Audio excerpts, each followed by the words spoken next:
कहा था कि सरकार आएंगी जाएंगी पर देश का और राज्य का विकास नहीं रुकना चाहिए और विकास जो है उन युवाओं के हाथ में होता है और विकास जो है उन शिक्षकों के हाथ में होता है ताकि पढ़ाया जाए, पढ़ा के उन बच्चों को, उन युवाओं को जो है एक सही रास्ते पर दिखाया जाए ताकि वो देश का, राज्य का विकास कर सके, अपने आसपास के लोगों का विकास कर सके और साथ में देश को एक आगे बढ़ाया जाए।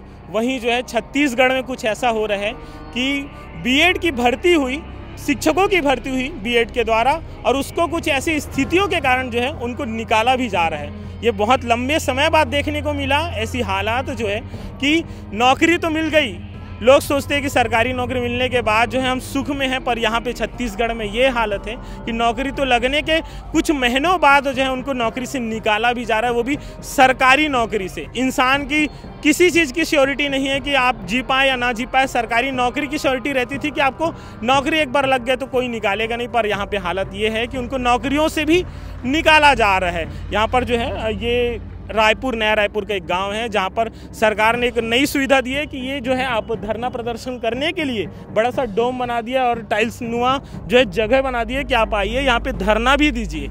तो ये हालत हो चुकी है सरकार की कि धरना देने के लिए भी बहुत सुंदर सा जगह बना दिया है पर उनकी बात सुनने के लिए कोई आने के लिए तैयार नहीं हो रहा है।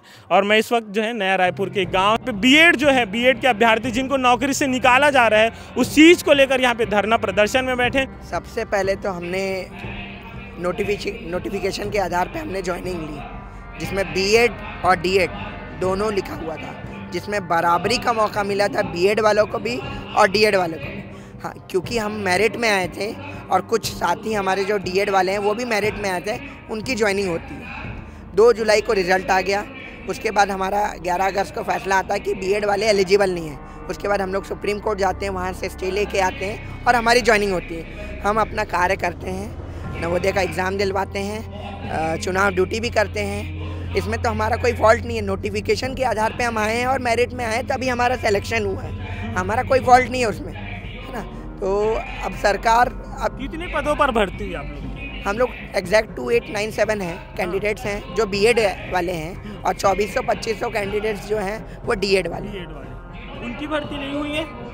2400-2500 की हुई है, लेकिन अब उनका कहना है कि जो 2897 कैंडिडेट्स बीएड वाले हैं उनको हाँ उसमें भी डीएड को भरा जाए।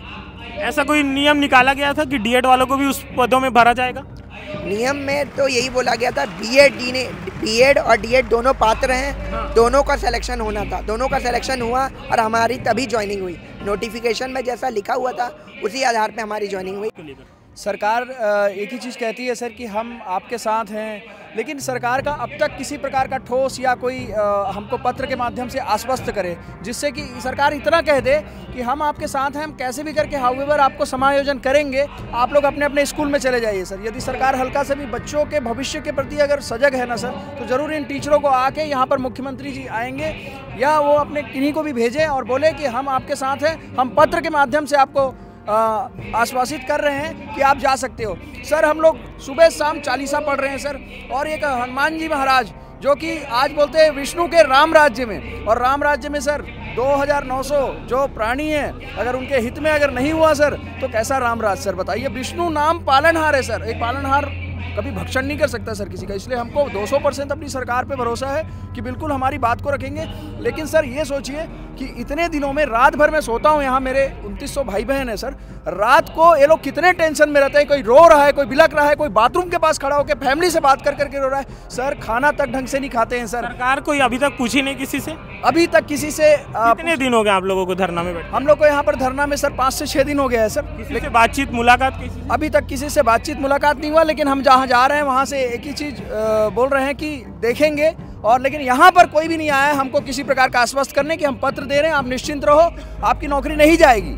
आप जब यहाँ पे धरना में बैठे थे, उधर विधानसभा सत्र चल रहा था, इस मुद्दे में कभी बातचीत हुई किसी से? इस मुद्दे में बातचीत बिल्कुल हुई है सर। हमारे जो आदरणीय धर्मजीत सिंह जी हैं उन्होंने कहा है, और उन्होंने वहाँ पर ओपी चौधरी जी भी थे और बोला कि वित्त विभाग आपके पास है। जैसा कि ओपी चौधरी जी कई बार हमारे साथी गए हैं तो उनको एक ही चीज़ कहते हैं कि मेरे को वित्त की तरफ से कोई समस्या नहीं है, बस आप लोग अपना मामला सॉल्व कर लीजिए। आप लोग अपना घर परिवार छोड़ के आए हैं, वो भी अपने नौकरी के लिए, जिस चीज़ के लिए लोग मतलब बचपन से जब दिमाग आता है कि हमको कुछ करना है, उसमें आप लोग वहाँ से ठानते हैं कि हमको नौकरी करना है, बच्चों को पढ़ाना एक अच्छी चीज़ होती है, और ये हालत हो गई है सरकार की। तो ज्वाइनिंग भी दे रहे हैं तो फिर कोई कंफर्म नहीं है, उसके लिए क्या है आप? देखिए, सिस्टम की जो चूक हुई है, जो एनसीटी ने जो गजट निकाला उसमें जो चूक हुई है, उसकी भरपाई बीएड असिस्टेंट टीचर से करवाई जाएगी। तो ये सरासर नाइंसाफ़ी है सर।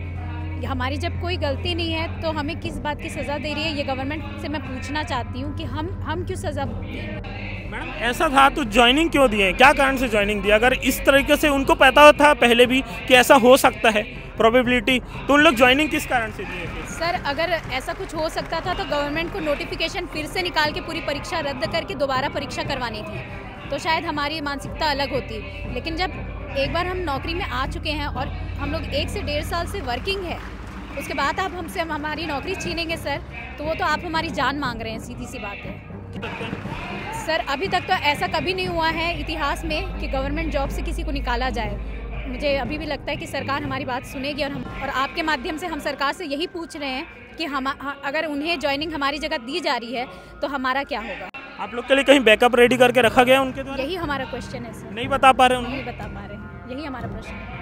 आपने क्या लिखा है? बीएड धारी सहायक शिक्षक एहसास, छत्तीसगढ़ सरकार करे न्याय दे रही है सरकार। सर, अभी तक तो हम सब सरकार से मांग कर रहे हैं कि सरकार हमारे साथ न्याय करे, क्योंकि सर सत्ता पक्ष में जो बैठे डबल इंजन की सरकार है सर, वो कुछ भी कर सकते हैं। आप विधानसभा में, लोकसभा में, आप ऊपर तक जाइए सर, कुछ भी कीजिए। हम 3,000 लोग नहीं सर, 3,000 परिवारों का सवाल है यहाँ पे। हमारे साथ ही यहाँ पे रात भर ठिठुरते ठंड में यहाँ पे अपने छोटे छोटे बच्चों के साथ भी आए हुए हैं सर, और कितनी रातों से वो सोए नहीं हैं। बहुत ज़्यादा मानसिक और आर्थिक रूप से बहुत ज़्यादा परेशान है। सर, मैं एक बात बोलना चाह रहा था। हम लोग करीबन 2900 परिवार हैं, और जैसे बहन ने बताया कि 2900 परिवार के साथ साथ उनके पीछे 50,000 60,000 लोग हैं, पूरा परिवार बैठा हुआ है। गवर्नमेंट चाहे तो सर, मैं एक बात बता रहा हूँ आपके समक्ष कि गवर्नमेंट चाहे तो आसानी से समायोजित कर सकती है। लाखों टीचर्स को एक समय था, आप जानते हो, जिनको शिक्षाकर्मी कहा जाता था, उनके परिवारों के भरण पोषण के लिए यही गवर्नमेंट ने समायोजन किया था।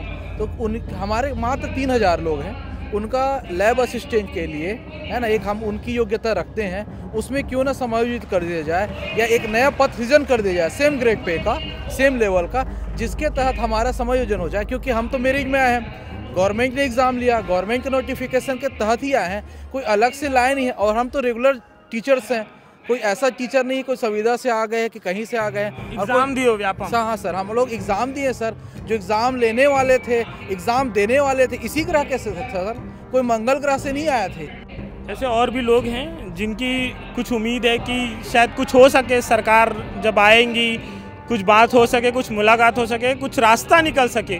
और भी कुछ लोग हैं, उनसे भी बात करते हैं।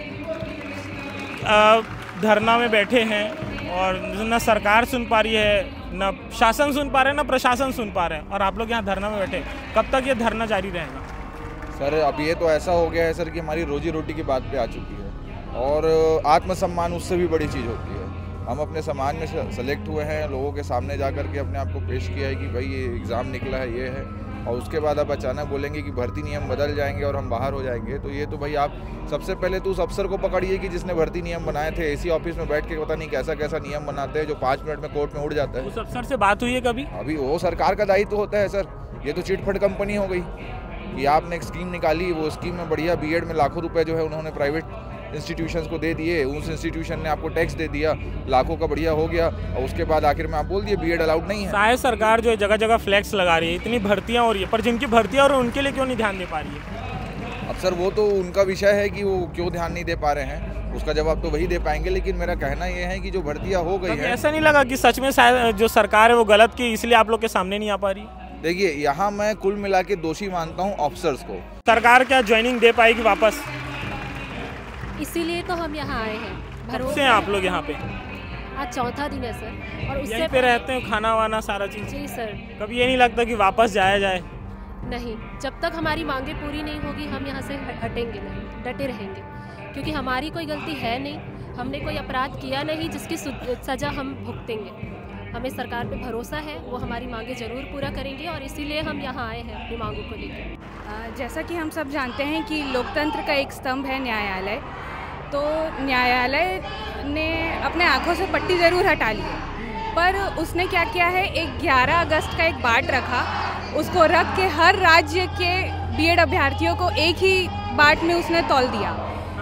जहाँ पे ज्वाइनिंग नहीं हुई है और जहाँ पे ज्वाइनिंग हुई है, सबको उसने एक बाट में तौल दिया। तो जो न्यायालय के लिए कहा जाता है कि न्याय मतलब कानून अंधा है, तो शायद ये आज हमें सच नज़र आता लग रहा है कि कानून हमारे लिए अंधा है। और रही बात बाकी हमारे मंत्रियों की कार्यपालिका की, तो हम उनसे विनती करते हैं कि जो न्यायपालिका है वो तो हमारे लिए अंधी हो चुकी है, पर उनसे विनती करते हैं कि वो हमारे विषय में गूंगी और बहरी ना बने। हमारे जो विषय है, समायोजन का विषय है, उसे सुने और हमारे विषय में एक समायोजन का निर्णय ले और जल्दी उसे बोले। गूंगी और बहरी बन के इस तरह हमें हताश और निराश ना करें। हम सब यहाँ सरगुजा से चलकर आए हैं, अंबिकापुर से हमारी यात्रा चालू हुई थी 5 दिन की, और हम यहाँ लगातार आज चौथे दिन बैठे हैं और हमें कोई भी आस या कुछ उम्मीद नज़र नहीं आ रही है। तो हमारी विनती है सरकार से कि हमारे विषय को संज्ञान लें। जी सर, हम लोगों ने सब लोगों से मुलाकात की है, सबको अपने ज्ञापन सौंपा है कि हमारी सेवा सुरक्षा के लिए अपना ज्ञापन दिया है हमने, पर हमें कहीं से भी एक पॉजिटिव और एक ठोस एक जो बोलना चाहिए कि निर्णय है वो हमें दिखाई या सुनाई नहीं दे रहा है। बस हमें ये आश्वासन मिलता है कि हाँ, हम सोचेंगे, हम करेंगे। हम जानना चाहते हैं कि कब करेंगे। 1.5 साल हो गया हमको नौकरी करते हुए, और ज्वाइनिंग से लेके अब तक देखेंगे तो हम इसी में गोल घूम रहे हैं। ऐसा तो नहीं है कि हमने चोरी या डकैती की है या हमने किसी का किडनी लीवर चुरा लिया है या कहीं पे कुछ किसी का छीन लिया है। हम पूरे नियमावली से आए हैं, हमने पूरे परीक्षा उत्तीर्ण करके अच्छे नंबर लाके हम मेरिट में आकर हमने ज्वाइन किया है, और हमें ये अधिकार भी नहीं रह रहा है कि हम यहाँ रह पाए। तो हमारा विनम्र निवेदन है सरकार से कि हमारे जो समायोजन का जो विनती है उसे सुने और हमारे विषय में कुछ जल्दी निर्णय लें। सर, मैं अभी फ़िलहाल सहायक शिक्षक के पद पर पोस्टेड हूँ। कहाँ पे? केशकाल ब्लॉक में। कहाँ? केशकाल? जी। अच्छा। उसके पहले सर मैं सेम सहायक शिक्षक विज्ञान के पद पे 2019 में जो भर्ती आई थी उसमें पोस्टेड थी। लेकिन जब मेरा नाम यहाँ आया केशकाल में, तो मैंने सोचा कि राजपत्र में तो लिखा ही है तो मुझे ज्वाइन करना चाहिए, क्योंकि एक बार ज्वाइन अगर कर ली तो ऐसा कोई नहीं हटाएगा ऐसे करके। तो मैंने वही विश्वास करके ज्वाइन किया सर। लेकिन आज ऐसा है कि 2 जॉब मतलब पा के भी ऐसा आत्मसम्मान पे ठेस पहुंच रहा है सर। मतलब ऐसा है कि ना, लोगों के सामने में कोई है बाहर में तो ऐसा लगता है कि ना निकले, हम ना जाए, उनके सामने मत जाए, जैसे कुछ गलती हो गई है वैसी वाली फीलिंग आती है। तो गवर्नमेंट को ये समझना चाहिए, न्यायालय भी जो किए उनको भी सोच समझ के फैसला करना चाहिए था। और वही है कि सर कि जो राजपत्र में जब तक आया नहीं है, कोई भरोसा कैसे कर सकता है कोई। अब जैसा कि मुझे मौका मिल रहा था तो मैं उस मौका को छोड़ कैसे सकती थी। मुझे 200 से 250 किलोमीटर मेरे घर की ओर आने का मुझे रास्ता मिल रहा था, इस कारण से मैंने वो जॉब को रिज़ाइन करके नया जॉब ज्वाइन किया। तो ये तो मतलब बहुत गलत हो गया सर मेरे साथ, क्योंकि 2 जॉब, एक जॉब उसमें मैं सेफ थी, पूरी तरीके से सेफ थी, और इसमें भी यहाँ ये इसी भरोसे से आई कि राजपत्र में है जी, तो वहाँ पे मतलब हमारे पक्ष में आएगी ये बात। सरकार वापस ज्वाइन करा पाएगी अपने आप लोग के पक्ष में, क्योंकि आप लगातार जो है धरना में बैठे हैं कि बात भी नहीं सुन पा रहे हैं, तो कुछ हो पाएगा रास्ता? आप लोग को उम्मीद है कुछ? जी सर, उम्मीद है करके हम यहाँ आ रहे हैं, और वही सरकार से यही सबकी विनती है कि वो हमारी बातें सुने। हमारी कोई गलती नहीं है, तो हमें अवसर प्रदान करें कि हम अपने जॉब को बचा पाएँ। हमारी जो मांगे हैं उनको पूरी करने में सरकार द्वारा जो ये देरी हो रही है, उसके कारण, क्योंकि हम 3000 लोग यहाँ धरने पर बैठे हुए हैं, किसकी मनस्थिति कैसी चल रही है ये कोई नहीं जान रहा है। हम एक दूसरे का मनोबल तो बढ़ा ही रहे हैं, लेकिन फिर भी जैसे हमारे एक सर हैं दीपक कुमार बरवा सर, उनको ब्रेन स्ट्रोक हो चुका है। ये डिसीजन जब आया कि डीएड वालों को नौकरी दी जाए, तक गई ये बात उनके कान पर सर। ऐसे ही न्यूज़ चैनल के थ्रू तो हमने ये बात बताई है कि, और आज मतलब उनको ये ब्रेन स्ट्रोक हुए भी 8 से 10 दिन हो चुके हैं। आज की डेट में भी उनकी स्थिति उतनी अच्छी नहीं है, अभी भी उनका बीपी बहुत ज़्यादा हाई हो रहा है और वो अभी भी हॉस्पिटलाइज है। यहाँ इतने सारे लोग धरने पर बैठे हुए, किसकी मनस्थिति कैसी है ये तो नहीं पता है। एक दूसरे का मनोबल तो हम बढ़ा रहे हैं, लेकिन किसी ने अगर कोई गलत कदम उठा लिया तो उसके लिए जिम्मेदार कौन होगा? तो मैं चाहती हूँ विष्णुदेव सरकार त्वरित निर्णय ले और हमारे समायोजन का रास्ता क्लियर कर दे, ताकि कोई गलत कदम उठाने से बच जाए। सर, मेरा नाम संतोष कुमार श्रीवास्तव है और मैं चरामा ब्लॉक कांकेर में पदस्थ हूँ। हम लोग सर 1.5 साल से हम लोग परेशान हैं, हम लोग के जॉब सुरक्षित के लिए। और अभी जब से न्यायालय का फैसला है तब से हम लोग डर गए हैं कि हम लोगों को जॉब से ना निकाल दिया जाए उनके। हम लोग की सरकार से बस यही निवेदन है कि हम लोग को किसी न किसी पद में समायोजन किया जाए, बस वही विनती है सर। हम लोग पिछले 1.5 साल से हम ज्ञापन देकर नेता, मंत्री, कलेक्टर हर जगह हमने बहुत मेहनत करी कि हमारी सेवा को सुरक्षित किया जाए। इसी बीच हमारे जो जितने टोटल नंबर ऑफ कैंडिडेट 2897, उसमें से एक हमारी सहायक शिक्षिका हेमा सिंह जी की मौत हो चुकी है, जो कि दंतेवाड़ा कलेक्टर जी को ज्ञापन सौंप कर वापस लौट रही थी। उनकी सड़क दुर्घटना में मौत हो चुकी है। तो मैं अपने शब्दों में सरकार के पास एक उदाहरण प्रस्तुत करना चाहता हूं कि जैसा हमारे साथ पिछले 1.5 साल से घटित हो रहा है, जैसा हमने विज्ञापन नियमों को देखकर हमने एग्ज़ाम दिलाया, और कोई भी जो विद्यार्थी रहता है वो किस पर विश्वास करके एग्ज़ाम दिलाता है, सिर्फ और सिर्फ वो ज़्यादा से ज़्यादा अगर जानता है तो विज्ञापन जानता है, और अगर थोड़ा सा उसके अंदर इंटेलिजेंसी तो राजपत्र पर विश्वास करेगा। तो दोनों ही चीज़ों में साफ साफ क्लियर तौर पर लिखा हुआ था कि B.Ed and D.Ed both candidate are eligible for the primary teaching. तो उसी के तौर पर हमने B.Ed का कोर्स भी किया, हमने एग्ज़ाम भी दिलाया। लेकिन जब हमारी ज्वाइनिंग बातों से मुकर गई सरकार, सर ऐसा तो नहीं कह सकते, लेकिन हमारे सपोर्ट में अभी तक जैसा कि माननीय सुप्रीम कोर्ट में हमारे जो जज साहब थे उनसे पूछा गया, हमारे छत्तीसगढ़ की तरफ से AG सर वहाँ पर प्रेजेंट थे, तो उनसे पूछा गया कि समायोजन के लिए सरकार का क्या विचार है। तो वहाँ पर सेकेंड हाफ में हमारे जो AG सर थे वो वहाँ पर उपलब्ध नहीं थे। और जैसा कि अभी 6 नवंबर 2024 को हाईकोर्ट बिलासपुर के जज जो माननीय नरेंद्र व्यास जी ने भी कहा है कि 3000 लोगों को नौकरी से निकालना ही समस्या का समाधान नहीं है। तो सरकार इनके समायोजन के बारे में क्या सोच रही, इनको मिडिल में प्रमोट भी कर सकती, क्योंकि पोस्ट तो ऑलरेडी खाली है, और D.Ed को भी नौकरी दे दे, तो दोनों पक्षों का रास्ता मतलब मिड वे निकाला जा सकता है। लेकिन सरकार इस बारे में बिल्कुल भी हमारे पास कुछ भी आश्वासन नहीं आ रहा। किसी नेता मंत्री के पास जाते हैं तो किसी के द्वारा बोला जाता है नहीं आपको बचा रहे हैं, किसी नेता मंत्री के पास जाते हैं नहीं आपको तो निकालना ही पड़ेगा। तो ये कोई परमानेंट सोल्यूशन है? हम सिर्फ ये चाहते हैं कि हमें एक आदेश निकालना पड़ेगा कि हमें ये आदेश पत्र जारी कर दिया जाए। ये सर मेरे को एक्चुअली याद नहीं, लेकिन मैंने वीडियो देखा था तो हमारे नेताजी ने उन्होंने ऐसा कहा था।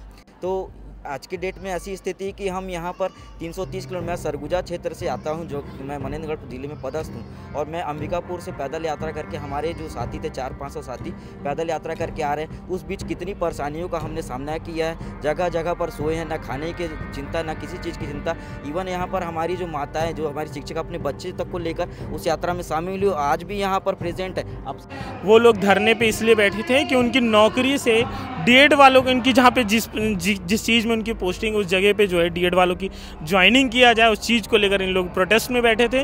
और आज जो है लगातार वो चौथा दिन है, पर सरकार अपनी जगह में है और ये अपनी जगह में किसी से कम्युनिकेट नहीं हो पा रहा है। इस चीज़ को लेकर सारे प्रिंट और डिजिटल मीडिया के लोग जो है भिड़े हुए हैं, ताकि इनकी जो बात है, इनकी आवाज़ है जो है सरकार तक पहुँचा पाए। मैं रवि प्रकाश, शिवनाथ संवाद के साथ आप बने रहिएगा। धन्यवाद।